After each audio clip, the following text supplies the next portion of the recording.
Got to talk about the black gold in this video because just this week it was announced that the Trump administration entered into a deal with Saudi Arabia to help them develop a civilian nuclear energy program. And first, this is not a Democrat or Republican thing because the previous administration under Biden was hoping to complete a very similar deal. Now, basically, US companies are going to help develop nuclear sites in Saudi Arabia, and potentially Saudi Arabia has a lot of uranium that maybe the US would like at some point. But even if they don't, they still get to pay the US companies for helping them develop these facilities and technologies, etc. So the thing I want to point out here is that, as I'm sure you're aware, Saudi Arabia is one of the most oil-rich countries in the world. And even though its oil reserves are amongst the very highest, it is still taking steps to develop alternatives to oil-based energy. And you know where I'm going with that is that, of course, the US should be doing the same thing. And the US has been, right? Maybe the people on the right would point to fracking, frack it up, crack it up, right? The natural gas that we have. Those are the reserves that we have here in the US. We need to tap into them. We have been doing it more, for sure. I'm sure those on the left would say, what about the renewable energy sources? We tried to go solar, we tried to push through the Green New Deal, but didn't quite happen.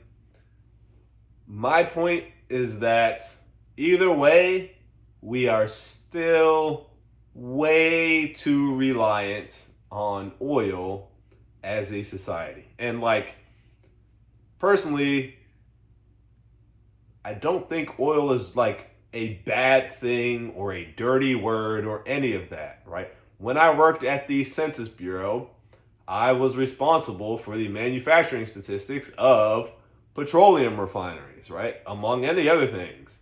So got to look into these companies and their oil production and refining and things like that.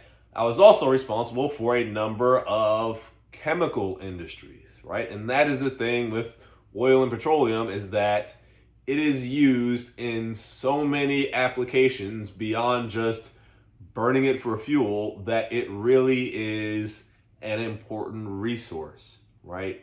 So many chemicals, right? And it's just mind-blowing, the number of different things it gets turned into. It's cool, right? It's like chemistry. I think it's cool. Didn't study chemistry. I went to school, but I thought it was cool. I thought it was interesting to read about this stuff.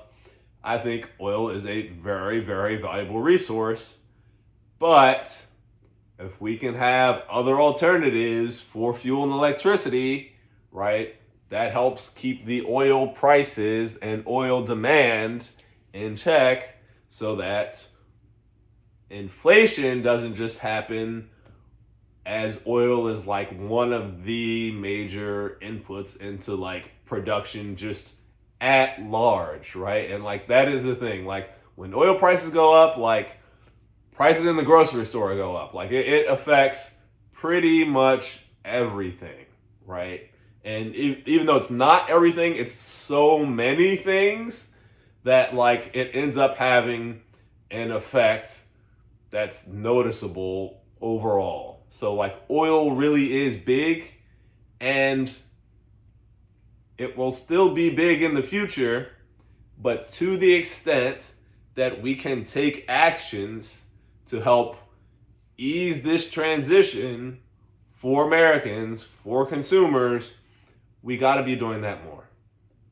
And I'm not particularly partial, right? I don't get money from any industry or company. I don't have any friends on the board of this place or that place. So whether it's solar, whether it's wind, whether it's nuclear fission, whether it's nuclear fusion. Like, I am very agnostic, but it needs to be something, right? It needs to be something more than what we've been doing up till now, right? The Energy Information Administration, EIA, they also use a lot of Census Bureau statistics, which I was a part of delivering. But like, you can go on there and like see about how much our current like sources of fuel, and like for all these efforts that you've heard about passing in Congress and things like that, like still, oil is king. Like, oil is the big thing, and at the rate we're going, will continue to be for quite a while. So we got to help think of things to ease the transition, right? We can see like the cliff is coming. We know oil will run out. We see other countries that have way more oil than us trying to do things to make the transition as well. We got to do it also, right? Even right now, we're at war with Iran. Their whole, part of the justification for the war was about their nuclear development and capacity, and how they were going beyond just civilian uses to enrich uranium for nuclear weapons. Like, they wanted it for the civilian stuff also, because they also recognize oil ain't going to be around forever, and you got to start planning, and not even just planning, but like acting on the information that is available to us, knowing that oil will not be around forever. So we got to do the same thing. We have to do it to a greater extent, and government can help, right? Maybe we can even get creative in some of the ways that it helps, right? Maybe instead of subsidies, it's more of a low-cost loan, where the government gives you extended rates that banks would not provide normally to help companies invest in these different technologies. And by doing the loan, right, the government gets that money back.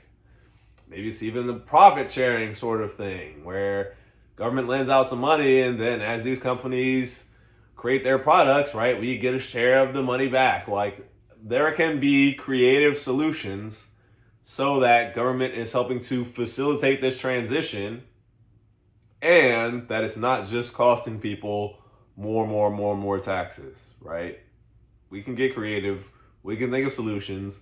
We can provide alternatives to the things that have been done in the past, but we have to commit to being more active in this energy transition. With that, I wish you well. I hope you take care, and I love you.